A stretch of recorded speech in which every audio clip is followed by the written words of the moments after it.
సొంతిళ్లు కట్టుకోవాలనుకునే పేదలకు ఆంధ్రప్రదేశ్ ప్రభుత్వం good news చెప్పింది. వచ్చే ఆర్థిక సంవత్సరంలో రాష్ట్ర వ్యాప్తంగా 6 లక్షల ఇళ్ల నిర్మాణం పూర్తి చేయాలని లక్ష్యంగా పెట్టుకున్నారు.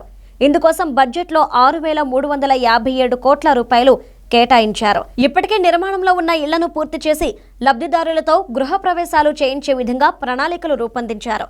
కేంద్ర ప్రభుత్వం అమలు చేస్తున్న ప్రధానమంత్రి ఆవాస్ యోజనకు తోడు రాష్ట్ర ప్రభుత్వం తీసుకొచ్చిన ఎన్టీఆర్ హౌసింగ్ స్కీమ్ ద్వారా పేదల గృహ నిర్మాణానికి 2.5 లక్షల వరకు మంజూరు చేస్తారు. రాష్ట్రంలో అర్హులైన పేదవాళ్లందరికీ ఈ పథకం ద్వారా ఇంటిని మంజూరు చేయాలని ముఖ్యమంత్రి చంద్రబాబు కృతనిశ్చయంతో ఉన్నారు. కేవలం ఇంటి నిర్మాణానికి ఆర్థిక సాయం చేయడంతో సరిపెట్టకుండా పేదలకు ప్రత్యేకంగా కాలనీలు నిర్మించి రోడ్లు, తాగునీరు, విద్యుత్, డ్రైనేజీ వ్యవస్థల వంటి మౌలిక సదుపాయాలు కల్పించనున్నారు.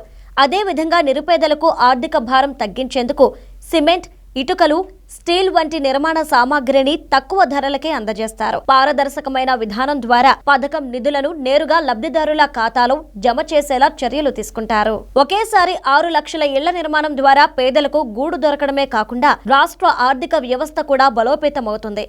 భవన నిర్మాణ రంగంపై ఆధారపడిన కార్మికులకు ఉపాధి అవకాశాలు పెరుగుతాయి. సిమెంట్, స్టీల్, ఇటుకల వంటి పరిశ్రమలు లాభపడతాయి. కొత్తగా నిర్మించే కాలనీల్లో అన్ని సౌకర్యాలు కల్పించి మోడల్ విలేజ్లుగా తీర్చిదిద్దేందుకు కసరత్తు చేస్తున్నారు. పేదవాడి సొంతింటి కళ నెరవేర్చడమే పరమావధిగా బడ్జెట్లో భారీ కేటాయింపులు చేసింది కూటమి ప్రభుత్వం.